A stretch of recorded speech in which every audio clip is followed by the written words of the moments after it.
എപ്പിസോഡിന്റെ തുടക്കത്തിൽ ആക്സിഡന്റ് സ്പോട്ടിൽ കിടക്കുന്ന ലോക് കണ്ണു തുറക്കുന്നതാണ് നമ്മൾ കാണുന്നത്. അന്ന് വിമാനാപകടം നടന്ന ദിവസം നിലത്ത് മണലിൽ വീണ് കിടന്ന് കണ്ണു തുറക്കുന്ന ലോക് തന്റെ കാൽവിരൽ ചലിക്കുന്നത് ഒരത്ഭുതത്തോടെ നോക്കി പതിയെ എഴുന്നേറ്റിരുന്ന് അരികിൽ കിടന്ന ഷൂ എടുക്കുന്നതും ഓർത്തിരിക്കുന്നതും വാൾട്ടിന്റെ നായ വിൻസെന്റ് കുരയ്ക്കുന്നത് കേട്ട് തന്റെ ചിന്തയിൽ നിന്ന് ഉണരുകയാണ്. ആ രാത്രി ആ പരിസരത്ത് എന്തിനെയോ തിരിച്ചറിഞ്ഞെന്ന പോലെ ആ നായ ഉറക്കെ കുരച്ച് ഉറങ്ങിക്കിടന്ന എല്ലാവരെയും ഉണർത്തുമ്പോൾ വിമാനത്തിനുള്ളിൽ നിന്നും ഏതോ മൃഗങ്ങളുടെ അനക്കവും കേൾക്കുന്നുണ്ടായിരുന്നു. പരിഭ്രാന്തരായ എല്ലാവരും അതെന്താണെന്ന് അങ്ങോട്ടേക്ക് നോക്കി നിൽക്കുമ്പോൾ ടോർച്ച് ലൈറ്റുമായി അങ്ങോട്ടേക്ക് പോവുകയാണ് ജാക്കും സോയറും ചാർലിയും കേറ്റും. വിമാനത്തിനുള്ളിൽ ശവങ്ങൾക്കിടയിലെ ആ ഇരുട്ടിൽ അവ്യക്തമായി ഏതോ മൃഗത്തിന്റെ കണ്ണിലെ തിളക്കം കാണുന്നതോടെ അവിടെ നിന്ന് ഓടാൻ എല്ലാവരോടുമായി പറയുകയാണ് ജാക്ക്. അതോടെ എല്ലാവരും പരിഭ്രാന്തരായി നാലുപാടും ചിതറി ഓടുകയാണ്.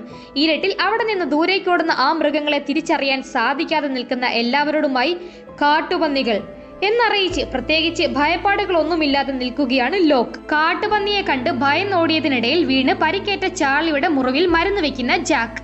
ആ വിമാനത്തിനുള്ളിലുള്ള 20ഓളം ശവശരീരങ്ങൾ ഇനിയും അങ്ങനെ ഇട്ടേക്കാതെ ഒരുമിച്ച് കത്തിക്കാം എന്ന് കെയ്റ്റിനോടും സയ്യിദിനോടും പറയുമ്പോൾ കൊല്ലപ്പെട്ടവരും മനുഷ്യരാണ് എന്ന് കെയ്റ്റ് ജാക്കിനെ ഓർമ്മിപ്പിക്കുകയാണ്.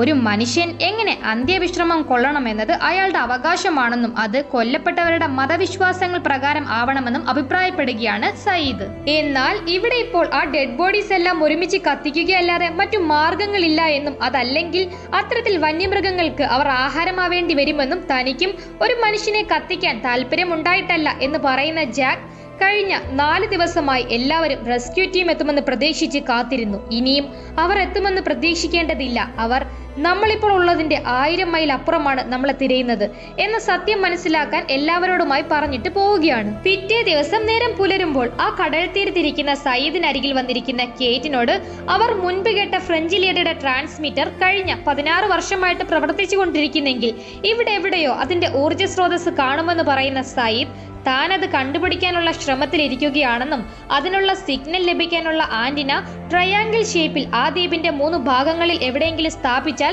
ആ ഊർജ്ജ ഉറവിടം ലഭിക്കുമെന്ന് പറഞ്ഞിരിക്കുകയാണ്. മറ്റൊരു ഭാഗത്ത് വിമാനത്തിനുള്ളിലെ ശവങ്ങൾ കത്തിക്കാനുള്ള തയ്യാറെടുപ്പിന്റെ ഭാഗമായി വിറക് ശേഖരിക്കുകയാണ് വാൾട്ടിന്റെ അച്ഛൻ.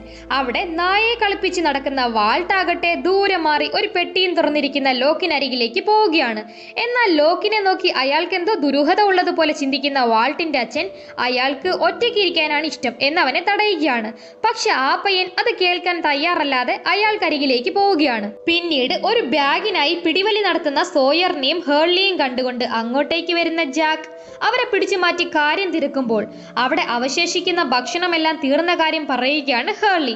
അവിടെ നിന്ന് എല്ലാവരും അത് കേട്ട് പരിഭ്രാന്തരാവാതിരിക്കാൻ ആ ദ്വീപിൽ നിന്ന് ഭക്ഷണം കണ്ടെത്താമെന്ന് എല്ലാവരെയും പറഞ്ഞ് സമാധാനിപ്പിക്കാൻ ശ്രമിക്കുകയാണ് സയ്യിദ്. എന്നാൽ അതെങ്ങനെ കണ്ടെത്തും എന്ന് ബാഗിൽ അവശേഷിക്കുന്ന ഭക്ഷണവുമായിരുന്ന് ചോദിക്കുന്ന സെൽഫിഷ് സോയറിന്റെ തലയ്ക്കരികിൽ നിന്നും മാറി വലതുവശത്തായി പാഞ്ഞു വന്ന് ഒരു കത്തി തറയ്ക്കുകയാണ്. അത് ലോക്കായിരുന്നു. വേട്ടയാടാം എന്ന് പറഞ്ഞ് ഒരു ഹീറോ ഭാവത്തിൽ നിൽക്കുന്ന ലോക്.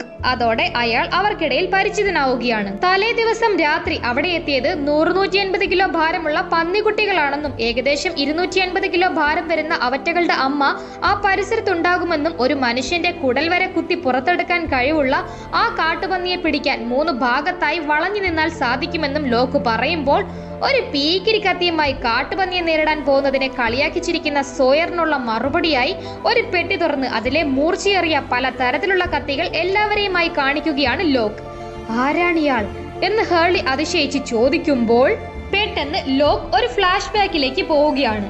ഏതോ ഒരു ഓഫീസിൽ ഒരു കോൾ അറ്റൻഡ് ചെയ്ത് സംസാരിച്ചിരിക്കുന്ന ലോക്കിനോട് ആ ഓഫീസിലെ അയാളുടെ സീനിയർ സ്വകാര്യ കോളുകളൊന്നും അവിടെ അനുവദനീയമല്ല എന്നറിയിച്ച് അവിടെ നിന്ന് പോകുമ്പോൾ വീണ്ടും ജോലിയിലേക്ക് തിരിയുന്ന ലോക്. ആ ഫ്ലാഷ് ബാക്ക് സീൻ അവിടെ കട്ടാവുകയാണ്. പിന്നീട് ലോക്ക് നൽകിയ കത്തിയുമായി അയാൾക്കൊപ്പം വേട്ടയ്ക്ക് പോകാൻ തയ്യാറായി നിൽക്കുന്ന കെയ്റ്റ്.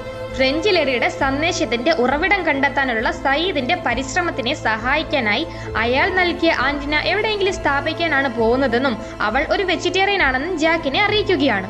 മറുവശത്ത് വേട്ടയ്ക്ക് പോകാൻ തയ്യാറാവുന്ന വാൾട്ടിന്റെ അച്ഛൻ ആ പയ്യനോട് അവിടെ തന്നെ സുരക്ഷിതനായി നിൽക്കാൻ പറഞ്ഞ ശേഷം തന്റെ മകനെ നോക്കാൻ കൊറിയൻ ലേഡിക്ക് അരികിൽ പോയി ആംഗ്യഭാഷയിലും മറ്റുമായി കാര്യങ്ങൾ പറഞ്ഞ് ഫലിപ്പിക്കാൻ ശ്രമിക്കുമ്പോൾ തന്റെ അച്ഛൻ ഇതെന്തൊക്കെ കോപ്രായങ്ങളാണോ എന്തോ കാണിക്കുന്നത് എന്ന വിധത്തിൽ അച്ഛനെ നോക്കി നിൽക്കുകയാണ് വാൾട്ട്. അപ്പോഴേക്കും അയാൾ ഒരു വിധത്തിൽ കൊറിയൻ ലേഡിയോട് കാര്യങ്ങൾ പറഞ്ഞ് മനസ്സിലാക്കിയിരുന്നു. ശേഷം ശവശരീരങ്ങൾ കത്തിക്കാനുള്ള തയ്യാറെടുപ്പിൽ നിൽക്കുന്ന ജാക്കിനരികിൽ വരുന്ന പ്രഗ്നന്റ് ലേഡിയോട് അവളുടെ പേര് ക്ലെയർ അല്ലേ എന്ന് ചോദിച്ച് ജാക്ക് പരിചയപ്പെടുമ്പോൾ ആ മരണപ്പെട്ടവരുടെ പേര് വിവരങ്ങൾ അവരുടെ ലൈസൻസിൽ നിന്നോ പാസ്പോർട്ടിൽ നിന്നോ കണ്ടെടുത്ത് അവരെ കത്തിക്കുന്നതിന് മുൻപ് അതൊന്ന് വായിച്ച് അവർക്കുള്ള ആദരം അറിയിക്കാം എന്ന് അറിയിക്കാൻ എത്തിയതായിരുന്നു ക്ലെയർ. അതേസമയം ദൂരെ മാറി കടൽ നോക്കി ഒറ്റയ്ക്കിരിക്കുന്ന റോസ് എന്ന മധ്യവയസ്കയെ കാണുന്ന ബോൺ ഷനോണിനോട് അവരോട് പോയി സംസാരിക്കാൻ പറയുമ്പോൾ അതിലൊന്നും താല്പര്യമില്ലാതെ ഡയറിയിൽ എഴുതി ചുമ്മാ ഇരിക്കുന്ന അവളോട് ഓ ഞാൻ ഉള്ളപ്പോ നിനക്കിങ്ങനെ വെറുതെ ഇരുന്നാലും ഭക്ഷണത്തിന് ബുദ്ധിമുട്ടൊന്നും ഉണ്ടാവില്ലല്ലോ എന്ന് ബൂൺ അവളെ പരിഹസിച്ച് ചോദിക്കുമ്പോൾ കടൽ നിറയെ മത്സ്യങ്ങളുണ്ട് എന്ന് പറഞ്ഞിരിക്കുകയാണ് ഷനോൺ. അതേസമയം വേട്ടയാടാൻ പോയ കേറ്റിനോടും വാൾട്ടിന്റെ അച്ഛനോടും കാട്ടിൽ മണ്ണിളക്കിയിട്ടിരിക്കുന്നതും മരത്തിലെ കൊമ്പുകൾ കൊണ്ടുള്ള പോറലുകളും ശ്രദ്ധിച്ച് ആ പരിസരത്ത് കാട്ടുപന്നികൾ ഉണ്ടെന്ന് ഒരു തികഞ്ഞ വേട്ടക്കാരനെ പോലെ കാര്യങ്ങൾ വിവരിച്ചു നിൽക്കുകയാണ് ലോക്ക്. ഈ സമയം ദൂരെ മാറിയിരുന്ന് ഡ്രഗ്സ് ഉപയോഗിക്കാൻ ശ്രമിക്കുന്ന ചാർലിക്ക് സമീപം ഷനോൺ വരുന്നത് കണ്ട് അവൻ ഡ്രഗ്സ് ഒളിപ്പിക്കുകയാണ്. അവനോട് അവിടെ എന്തെങ്കിലും ചെയ്യുകയായിരുന്നോ എന്ന് സാധാരണ പോലെ അവൾ ചോദിക്കുകയും അവനോടൊരു കാര്യം ചോദിക്കാനുണ്ട് എന്ന് പറഞ്ഞു നിൽക്കുമ്പോൾ എനിക്കറിയാം ഞാനൊരു ബാസ് ഗിത്താറിസ്റ്റ് ആണ് എന്ന് ഗമയോടെ തന്റെ മ്യൂസിക് ബാൻഡിനെ പറ്റി പറയാൻ തുടങ്ങുന്ന ചാർലിയോട് അവന് മീൻ പിടിക്കാൻ അറിയാമോ എന്ന് തിരക്കുകയാണ് ഷനോൺ. അത് കേട്ടതും തന്റെ അപ്പനപ്പൂപ്പന്മാർ വരെ അവനെ മീൻ പിടിക്കാൻ പരിശീലിപ്പിച്ചിട്ടുണ്ട് എന്നും അവൻ അതിൽ അഗ്രഗണ്യനാണ് എന്നും ഷനോണിനെ അറിയിച്ചു നിൽക്കുകയാണ് ചാർലി. ശേഷം വിമാനത്തിനുള്ളിലെ ശവങ്ങൾ കത്തിക്കാനായി അതിലേക്ക് വിറക് കൂട്ടി നിൽക്കുന്ന ജാക്കിന് സമീപം വരുന്ന ബോൺ ഒറ്റയ്ക്ക് ദൂരെ മാറി കടൽ നോക്കിയിരിക്കുന്ന റോസിനെ ജാക്കിന് കാട്ടിക്കൊടുത്തുകൊണ്ട് അവരുടെ ഭർത്താവിന്റെ വേർപെടലിൽ അവർ വിഷമിച്ചിരിക്കുകയാണെന്നും ഭക്ഷണമോ വെള്ളമോ പോലും ശരിക്ക് കുടിക്കാതിരിക്കുന്നവരെ ആശ്വസിപ്പിക്കാനും ജാക്കിനോട് പറയുമ്പോൾ ജാക്ക് ഒന്ന് മടിക്കുന്നുണ്ടെങ്കിലും അല്പനേരത്തിന് ശേഷം ഒരു കുപ്പി വെള്ളവുമായി അവർക്കരികിലേക്ക് പോവുകയാണ്. ആ സ്ത്രീയുടെ അരികിൽ പോയിരിക്കുന്ന ജാക്ക് താൻ ഫ്ലൈറ്റിൽ അവരുടെ തൊട്ടടുത്ത സീറ്റിലായിരുന്നു എന്ന കാര്യം അവരെ ഓർമ്മിപ്പിക്കുകയും അവരുടെ കാര്യത്തിൽ അവിടെയുള്ള എല്ലാവർക്കും ആശങ്ക ഉണ്ടെന്ന് അറിയിക്കുകയും അവരോട് ഭക്ഷണമോ വെള്ളമോ കഴിക്കാൻ ആവശ്യപ്പെടുകയും ചെയ്യുമ്പോൾ അവർ അതൊന്നും കേൾക്കാത്ത വിധത്തിൽ മിണ്ടാതെ ദൂരെ കടലിലേക്ക് നോക്കി അതേ ഇരിപ്പ് തുടരുകയാണ്. അവർക്കൊപ്പം തന്നെ കടലിലേക്ക് നോക്കിയിരിക്കുകയാണ് ജാക്ക്. മറുവശത്ത് ലോക്കും കെയ്റ്റും വാൾട്ടിന്റെ അച്ഛനും കാട്ടുപന്നിയെ അന്വേഷിച്ച് നടക്കുന്ന വഴിയിൽ വാൾട്ട് ഒരു മിടുക്കൻ കുട്ടിയാണെന്ന് പ്രശംസിക്കുന്ന കെയ്റ്റിനോട് അതിന്റെ ക്രെഡിറ്റ് 2 ആഴ്ചയ്ക്ക് മുൻപ് മരണപ്പെട്ട അവന്റെ അമ്മയ്ക്കാണെന്നും അവൻ ഇതുവരെയും അവന്റെ അമ്മയോടൊപ്പം സിഡ്നിയിലാണ് താമസിച്ചതെന്നും കെയ്റ്റിനോട് പറയുകയാണ് ആ മനുഷ്യൻ. മൈക്കിൾ എന്നു പേരുള്ള വാൾട്ടിന്റെ അച്ഛനുമായി കെയ്റ്റ് പരിചയപ്പെട്ട് നിൽക്കുമ്പോൾ പെട്ടെന്നാണ് ലോക്ക് അവരോട് നിശബ്ദമായിരിക്കാൻ പറയുന്നത്. ലോക്ക് ആംഗ്യഭാഷ കാണിക്കുന്നത് മനസ്സിലാവാത്ത മൈക്കിൾ താൻ എന്താണോ കാണിക്കുന്നത് എന്ന് ചോദിക്കുന്നതും അവർക്ക് നേർക്ക് പാഞ്ഞോടി കയറുകയാണ് ഒരു കാട്ടുപന്നി. അത് ഓടിയതിനിടയിൽ മൈക്കിളിന്റെ കാലിന് പരിക്ക് പറ്റി അയാൾ വീഴുകയാണ്. ഒപ്പം തന്നെ ലോക്കും കെയ്റ്റും വീണുപോയിരുന്നു. വീണ് കിടക്കുന്ന ലോക്ക് അയാളുടെ ഫ്ലാഷ് ബാക്കിലേക്ക് പോവുകയാണ്. ഓഫീസിൽ സഹപ്രവർത്തകർക്കൊപ്പം ഇരുന്ന് ഗെയിം കളിക്കുന്ന ജോൺ ലോക്കിനോട് അയാളെ എന്തുകൊണ്ടാണ് കേണൽ എന്നറിയപ്പെടുന്നതെന്നും അയാൾ പട്ടാളത്തിലായിരുന്നില്ലല്ലോ എന്നും ചോദിക്കുകയാണ് ഒപ്പമുള്ള സഹപ്രവർത്തകൻ.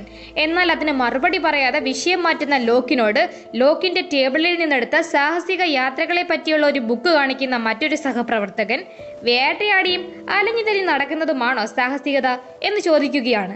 അതിന് സാഹസികത ആത്മീയ നവീകരണമാണെന്ന് പറയുന്ന ലോക്ക് സാഹസികതയിലൂടെ ഒരാൾ ഭൂമിയിൽ നിന്ന് ശക്തി ആർജിച്ചെടുത്ത് അതിലേക്ക് തന്നെ അലിഞ്ഞു ചേരുകയാണ് എന്ന് പറയുകയും താൻ അത്തരം ഒരു സാഹസിക യാത്രയ്ക്ക് ടിക്കറ്റ് റിസർവ് ചെയ്തിട്ടുണ്ട് എന്ന് പറഞ്ഞിരിക്കുമ്പോൾ ഹെലനോട് ഈ കാര്യം പറഞ്ഞോ എന്ന് ചോദിക്കുകയാണ് അയാളുടെ സഹപ്രവർത്തകർ.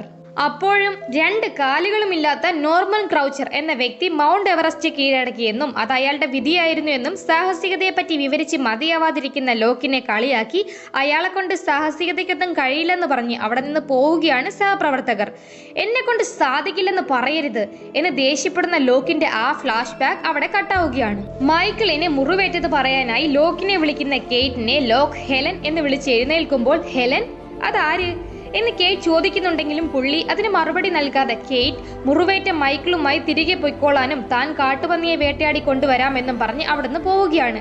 ലോക്കിന് അതിന് സാധിക്കില്ല എന്ന് പറയുന്ന കെയ്റ്റിന്റെ വാക്കുകൾ കേൾക്കുന്ന ലോക്ക് എന്നെ കൊണ്ട് സാധിക്കില്ല എന്ന് പറയരുത് എന്ന് ആത്മവിശ്വാസത്തിൽ വേട്ടയ്ക്കായി മുന്നോട്ട് തന്നെ പോവുകയാണ്. ഈ സമയം ഷനോണിനോട് മീൻ പിടിച്ചു കൊണ്ടുവരാമെന്നേറ്റ ചാർലി ഹേർലിയെയും കൂട്ടി വന്ന് അവർ മാറി മാറി കടൽ വെള്ളത്തിലിറങ്ങി നിന്ന് മീൻ പിടിക്കാൻ ശ്രമിക്കുകയാണ്. മറുവശത്ത് ബാഗും മറ്റും പരിശോധിച്ചിരുന്ന ക്ലെയറിന് സയ്യിദിന്റെ പേരുള്ള ഒരു എൻവലപ്പ് ലഭിക്കുകയാണ്. അവൾ അത് സയ്യിദിനെ ഏൽപ്പിക്കുമ്പോൾ അത് നഷ്ടമായെന്ന് കരുതിയിരുന്ന സയ്യിദിന് അതിനുള്ളിൽ നിന്നും തട്ടമിട്ട ഒരു പെൺകുട്ടിയുടെ ഫോട്ടോ കിട്ടുകയാണ്.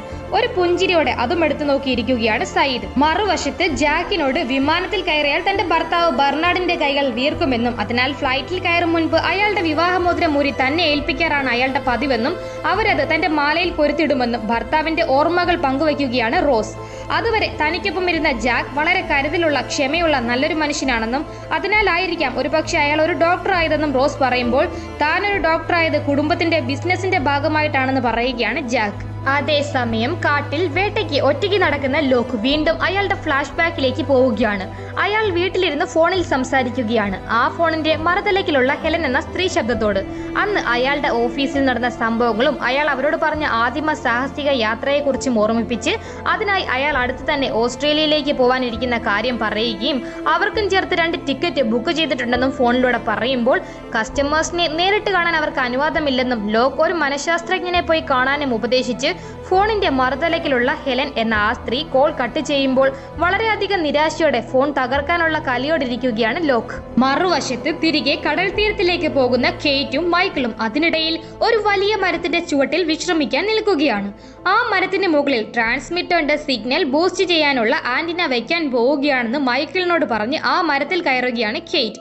പെട്ടെന്നാണ് അവരെ പേടിപ്പെടുത്തുന്ന ആ അജ്ഞാത ജീവിയുടെ ശബ്ദം വീണ്ടും അവർ കേൾക്കുന്നത്.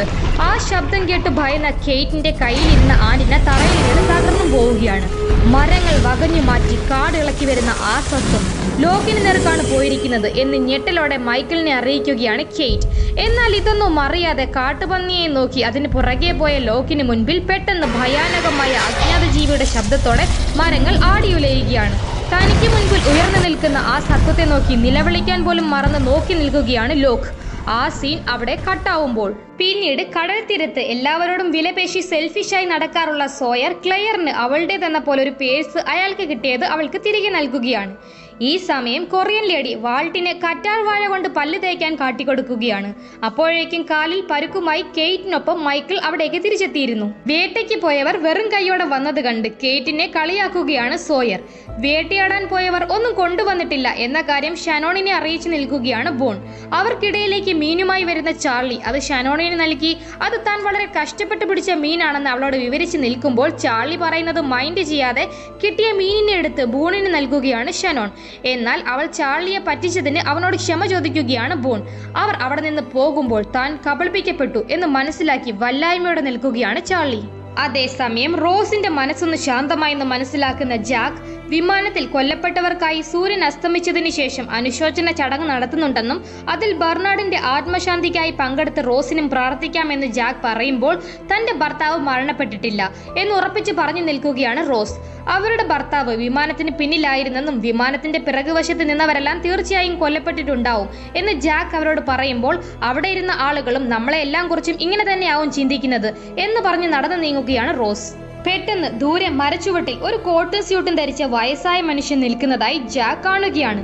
ജാക്ക് അവിടെ നിൽക്കുന്നത് ശ്രദ്ധിച്ച് റോസ് അയാളെ വിളിക്കുന്നതും അവരെ നോക്കി തിരിയുന്ന ജാക്ക് പെട്ടെന്ന് മരച്ചുവട്ടിൽ ആ മനുഷ്യനെ കാണാതെ അപ്സെറ്റ് ആവുകയാണ്. ശേഷം തകർന്ന ആന്റിനായുമായി തിരികെ എത്തുന്ന കെയ്റ്റ് അത് സയ്യിദിന് നൽകുമ്പോൾ നിരാശയോടെ അത് തറയിലേക്ക് എറിഞ്ഞു നിൽക്കുന്ന അയാളെ വീണ്ടും ശ്രമിക്കാൻ പ്രോത്സാഹിപ്പിക്കുകയാണ് കെയ്റ്റ്. അപ്പോഴേക്കും അവിടേക്ക് വരുന്ന ജാക്കിനോട് ലോക്കിനെ ആ ഭീകര സത്വം പിടിച്ചിട്ടുണ്ടാവും എന്നും തനിക്ക് അയാളെ രക്ഷിക്കാൻ പോലുമുള്ള സമയം കിട്ടിയില്ല എന്നും പറയുകയാണ് കെയ്റ്റ്. ഒന്ന് നിശബ്ദനാവുന്ന ജാക്ക് അന്ന് വൈകുന്നേരം ശവങ്ങൾ കത്തിക്കാൻ പോകുന്നതിനെ കുറിച്ച് അവളോട് സംസാരിച്ച് നിൽക്കുമ്പോൾ പെട്ടെന്ന് അവിടെ കുറ്റിക്കാടിന് പുറകിലേക്ക് വീണ്ടും കോട്ടും സ്യൂട്ടും ധരിച്ച ആ വയസ്സായ മനുഷ്യൻ പ്രത്യക്ഷപ്പെട്ട് ഇലകൾക്ക് പിന്നിൽ മറയുകയാണ്. അയാളെ നോക്കാനായി അങ്ങോട്ടേക്ക് ഓടി ചെല്ലുകയാണ് ജാക്ക്. എന്നാൽ പെട്ടെന്ന് ഇലകൾക്കിടയിൽ നിന്നും കാട്ടുപന്നിയെയും കൊന്ന് അതിന്റെ ചോര തെറിച്ചു വീണ മുഖത്തോടെ നിഗൂഢഭാവത്തിൽ വന്ന് നിൽക്കുകയാണ് ലോക്ക്. ആ സീൻ അവിടെ കട്ടാവുകയാണ്. പിന്നീട് രാത്രി വിമാന അവശിഷ്ടവും അതിലുണ്ടായിരുന്ന ശവങ്ങളെയും തീയിട്ട് ആളുകളുടെ പേര് വിവരം വായിക്കുകയാണ് ക്ലെയർ. ഈ സമയം അവിടെ നിന്നെല്ലാം ദൂരെ മാറി ഒറ്റയ്ക്കിരിക്കുകയാണ് ജാക്ക്. ലോക്കിനരികിൽ നിൽക്കുന്ന മൈക്കിൾ ആവട്ടെ പരുക്കൻ ഭാവത്തിൽ നിൽക്കുന്ന ലോക്കിനോട് എന്തെങ്കിലും സംസാരിക്കാൻ ശ്രമിക്കുകയും കാട്ടിൽ ഭീകരസത്വം അയാൾക്ക് നേർക്കാണ് വന്നതെന്നും അയാൾ ആ ജീവിയെ കണ്ടോ എന്നും ചോദിക്കുമ്പോൾ ഇല്ല എന്ന് കൂളായി പറഞ്ഞു നിൽക്കുന്ന ലോക്ക് വീണ്ടും ഫ്ലാഷ് ബാക്കിലേക്ക് പോവുകയാണ്. ലോക്ക് ആഗ്രഹിച്ച സാഹസിക യാത്രയ്ക്ക് മുന്നോടിയായി ആ ട്രാവൽ ഏജൻസിയുടെ ഓഫീസിൽ അവിടുത്തെ ഓഫീസറിനോട് തർക്കിച്ചിരിക്കുകയാണ് ലോക്ക്. ഒരു സാഹസിക യാത്ര എന്നാൽ മരുഭൂമിയിലൂടെയും അപകടകരമായ പുഴകളിലൂടെയും എല്ലാം ഉള്ളതാണെന്നും ശാരീരിക ബുദ്ധിമുട്ടുകളുള്ള ഒരാൾക്ക് അതിന് കഴിയില്ല എന്നും അയാൾ ലോക്കിനോട് പറഞ്ഞ് മനസ്സിലാക്കാൻ ശ്രമിക്കുമ്പോൾ കഴിഞ്ഞ 4 വർഷമായി താൻ ഇത്തരത്തിലുള്ള അവസ്ഥയിലൂടെ ജീവിക്കുന്ന ആളാണെന്നും തനിക്ക് മറ്റാരേക്കാളും സാഹസിക യാത്രയുടെ അപകടങ്ങളെപ്പറ്റി അറിയാമെന്നും അതും പറഞ്ഞ് തർക്കിക്കുന്ന ലോക്കിനോട് അയാളെ തിരിച്ച് സിഡ്നിയിലേക്ക് കയറ്റിവിടാൻ മാത്രമേ തനിക്ക് സാധിക്കൂ എന്ന് തീർത്തു പറഞ്ഞ് എഴുന്നേൽക്കുന്ന ആ ഓഫീസറിനോട് ദേഷ്യപ്പെട്ട് പുറകെ വീൽ ചെയറുമായി തിരിയുകയാണ് ലോക്ക്. പുള്ളിയുടെ 2 കാലിനും സ്വാധീനം ഉണ്ടായിരുന്നില്ല എന്ന് ഇപ്പോഴാണ് നമ്മൾ കാണുന്നത്. എന്നെ കൊണ്ട് സാധിക്കില്ല എന്ന് പറയരുത്, ഇതാണ് എന്റെ ഡെസ്റ്റിനി എന്ന് ആവർത്തിച്ച് പറഞ്ഞ് തന്നെ കൂട്ടാതെ പോകുന്ന ആ ബസ്സിനെ നിരാശയോടെ നോക്കിയിരിക്കുന്ന ലോക്കിന്റെ കണ്ണുകൾ. ആ സീൻ അവിടെ കട്ടാകുമ്പോൾ വിമാനാപകടം നടന്ന ദിവസമാണ് കാണിക്കുന്നത്. വിമാനാപകടത്തിന് ശേഷം തന്റെ ശേഷിയില്ലാത്ത കാൽവിരലുകൾ ചലിക്കുന്നത് ഞെട്ടലോടെ കാണുകയാണ് അയാൾ. തറയിൽ നിന്ന് ആദ്യമായി എഴുന്നേറ്റ് നിൽക്കുന്ന കുഞ്ഞിനെ പോലെ താഴെ വീഴുമോ എന്ന ഭയത്തോടെ എഴുന്നേറ്റ് 2 കാലിൽ നിൽക്കുന്ന ലോക്ക്. മറ്റുള്ളവർ അപകടത്തിന്റെ ആഘാതത്തിൽ അലമുറയിട്ട് കരയുമ്പോൾ അയാൾ തന്റെ കാലിന് സ്വാധീനം ലഭിച്ചത് നോക്കി ചിരിച്ചു നിൽക്കുമ്പോഴാണ് ജാക്ക് സഹായത്തിനായി വിളിക്കുന്നത്. ആ ഫ്ലാഷ് ബാക്ക് അവിടെ കട്ടാവുമ്പോൾ കത്തിയെരിയുന്ന വിമാനാവശിഷ്ടവും അതിനരികിൽ തന്റെ ഉപേക്ഷിക്കപ്പെട്ട വീൽ ചെയറും അഗ്നിക്ക് ഇരയാവുന്നത് നോക്കി വീണ്ടും നിഗൂഢമായി പുഞ്ചിരിക്കുകയാണ് ലോക്ക്. കാലിന് സ്വാധീനമില്ലാതിരുന്ന ലോക്കിന് എങ്ങനെ അത് തിരികെ ലഭിച്ചു? ലോക്ക് കണ്ട ആ ഭീകര സത്വം എന്താണ്? ജാക്ക് കണ്ട ഈ ദ്വീപിലുള്ള അജ്ഞാത മനുഷ്യൻ ആരാണ്? സയീദിന് ട്രാൻസ്മിറ്റിലെ സന്ദേശത്തിന്റെ ഉറവിടം കണ്ടെത്താൻ സാധിക്കുമോ? നിരവധി ചോദ്യങ്ങൾ ബാക്കി വെച്ച് ഈ എപ്പിസോഡ് ഇവിടെ അവസാനിക്കുകയാണ്. കാത്തിരിക്കുക, കഥ തുടരും. Till then bye.